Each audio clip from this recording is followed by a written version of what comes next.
Operation सिंदूर का पहला episode जो कि अब से लगभग 40 घंटा पहले भारतीय सेना ने दिखाया था वो तो पूरा हो चुका है, लेकिन अब सवाल यह है कि क्या ऑपरेशन सिंदूर का कोई जवाब पाकिस्तान सेना की ओर से आएगा या फिर भारतीय सेना ऑपरेशन सिंदूर पार्ट 2 कब रिलीज करेगी। ये बहुत बड़ा सवाल जो आम चर्चा में है, आम जनता के मन में है और इसका जवाब अभी आना बाकी है। आपको जैसा पता है कि लगभग 40 घंटे पहले एक स्ट्राइक जो है भारतीय सेना ने की, आतंकवादियों के 9 ठिकानों पर तबाही मचाई और उसमें लगभग 100 आतंकवादी मारे गए हैं, जिसमें लश्कर तैयबा के चीफ मसूद अजहर के 10 रिश्तेदार और 4 खास सहयोगी भी शामिल थे। सब के सब ढेर हो गए हैं। उसके बाद से पाकिस्तानी सेना में खलबली मची हुई है। उनके मन में डर सता रहा है कि पाकिस्तान के ऊपर भारतीय सेना एक बार फिर वार कर सकती है और ये वार कब और कहां होगा, ये पाकिस्तानी सेना के लिए खासतौर पर चिंता का विषय बनी हुई है। वहीं आम जनता के बीच में ये सवाल है कि क्या पाकिस्तानी सेना इस हमले का जवाब देगी जो कि भारतीय सेना ने अब से लगभग 40 घंटे पहले किया है, और यदि वो जवाब देगी तो क्या, कब और कैसे देगी, ये भी सवाल चल रहा है। आपको बता दें कि भारतीय सेना के पास एक और टारगेट है और वो है 12 अन्य आतंकवादी ठिकाने जो कि पहले से चिन्हित किए जा चुके हैं। हाँ दोस्तों, लगभग 10 दिन पहले जब भारत की सरकार ने भारतीय सेना को ये अधिकार दे दिए थे कि वो रणनीति बनाए, तैयारी करे और पाकिस्तानी आतंकवादी हैं जिन्होंने भारत में लगातार तरह तरह की गतिविधियों को अंजाम देकर कई निर्दोषों को मौत के घाट सुला दिया था, उनको जवाब देने का वो तैयारी करे। उन्होंने तैयारी की और लगभग 1 हफ्ते की तैयारी के बाद आखिरकार 6 और 7 की मध्य रात्रि को पाकिस्तान के जो आतंकवादी हैं उनके 9 ठिकानों पर उन्होंने जमकर बमबारी की, मिसाइल दागी और उसका नतीजा ये हुआ कि लगभग 100 के आसपास जो आतंकवादी थे वो ढेर हो गए थे। बहरहाल अब सवाल ये है कि ये तो शुरुआती कार्रवाई है, क्योंकि अभी 12 ठिकाने और हैं जो भारतीय सेना की नजर में है, जिनको चिन्हित किया जा चुका है, जहां से आतंकवादी गतिविधियां संचालित होती हैं आज भी, और वहीं से आतंकवादियों को ट्रेनिंग देकर बाकायदा जम्मू कश्मीर या पाकिस्तान और भारत की जो बॉर्डर लाइन है उसके आसपास किसी रास्ते से भेजा जाता है और वो यहाँ भारत में आकर के या जम्मू कश्मीर में आकर के इस तरह की आतंकवादी गतिविधियों को अंजाम भी देते हैं। बहरहाल ऑपरेशन सिंदूर के पहले एपिसोड के बाद से पाकिस्तान के प्रधानमंत्री समेत विदेश मंत्री बिलावल भुट्टो और तमाम अधिकारी गीदड़ भपकी दे रहे हैं। वो कहते हैं कि पाकिस्तान चुप नहीं बैठेगा, यदि भारत कोई और कार्रवाई करेगा तो उसका जवाब जरूर दिया जाएगा। लेकिन खास बात यह है कि भारत ने जो ऑपरेशन सिंदूर का पार्ट 1 रिलीज किया, जो पहला हमला किया, उसमें खास तौर पर सिर्फ उन अड्डों को निशाना बनाया जिसमें आतंकवादी अपनी ट्रेनिंग करते थे या वो उनका रहने का अड्डा था, तमाम उनके वहाँ असलहे मौजूद थे, उनको चिन्हित करके बहुत ही सटीक वार किया है और भारतीय सेना ने इस बात का पूरा ख्याल रखा है कि कोई आम नागरिक उसकी जद में ना आ पाए। बहरहाल भारत और पाकिस्तान के नेताओं के बीच जो अलग अलग जबानी जंग चल रही है वो अपनी जगह है, लेकिन भारत ने अपनी कूटनीति के तहत विश्व के जो अन्य देश हैं उनके प्रमुखों से, चाहे वो राष्ट्रपति हो चाहे प्रधानमंत्री हो, उनसे लगातार सामंजस्य बनाया हुआ है। और देखा जाए तो विश्व के अन्य दूसरे देश जिसमें मुस्लिम कंट्रीज भी शामिल हैं वो भारत के पक्ष में साफ तौर पर नजर आ रही हैं और सबका यह कहना है कि भारत ने जो कार्रवाई की है वो उसका अधिकार है। और जिस तरह से पिछले दिनों पहलगाम में 22 अप्रैल को 26 पर्यटकों को आतंकवादियों ने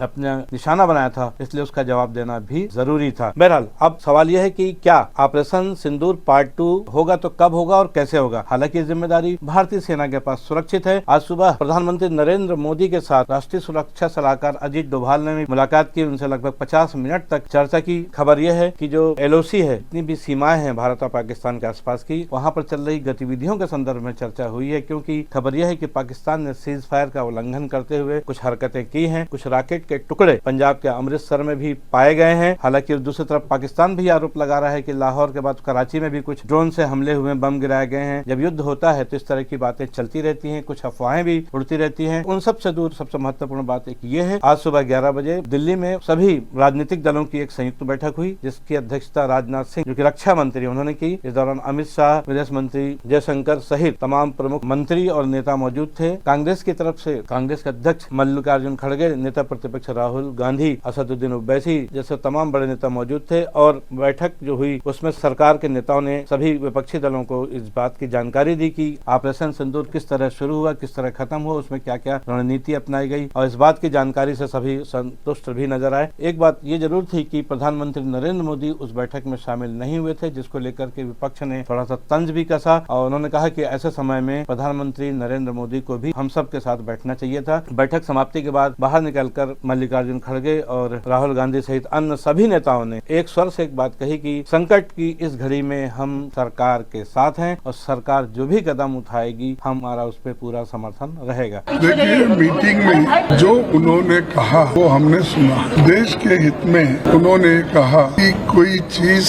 कॉन्फिडेंशियल है रक्षा के विषय में हम उसको अब नहीं कह सकते हैं, ये उन्होंने कहा। तो हम सभी जितने भी पार्टी के लोग सभी ने ये बताया, इस संकट के घड़ी में हम सब आपके साथ हैं। आप जो काम कर रहे हैं करते रहिए और देश के हित में हम आपके साथ रहेंगे। धन्यवाद। पूरा सपोर्ट दिया हमने। खारगे जी ने कहा वो सही है कि ऐसी चीजें हैं जो डिस्कस नहीं करनी है, तो बस सबने सपोर्ट। सरकार लगातार जो है तमाम गतिविधियों पर नजर रखे हुए है और हर पल वो सतर्क है। ऑपरेशन सिंदूर के बाद देश के कई जगहों पर मॉक ड्रिल भी किया गया, ब्लैकआउट का नजारा भी देखने को मिला। ये सब चीजें सुरक्षा के कारणों की वजह से की गई और ये प्रयास किया गया कि अगर कोई आतंकी हमला होता है तो उस समय आम जनता को कैसे पेश आना चाहिए, क्या क्या करना चाहिए, सबकी ट्रेनिंग भी आजकल देनी शुरू हो गई है पूरे हिंदुस्तान में। हम आपको बता दें कल जिन 9 ठिकानों पर गोलीबारी हुई, तबाह नष्ट किया गया, उनके नाम मैं आपको बता दूं कि जैश ए मोहम्मद का एक ठिकाना था मरकज सुभान अल्लाह जो बहावलपुर में है, उसे नस्तनाबूद किया गया। लश्कर तैयबा का एक ठिकाना मरकज तैयबा मुरीद के जगह है, वहाँ पर बमबारी की गई। जैश ए मोहम्मद का एक और ठिकाना जो है सरजल तेहरा कला जगह है, वहाँ पर ये ठिकाना था जहाँ पर बमबारी की गई। हिजबुल मुजाहिदीन का एक ठिकाना महमूना जोया जो कि सियालकोट में आता है, वहाँ पर बमबारी हुई। लश्कर तैयबा का एक और ठिकाना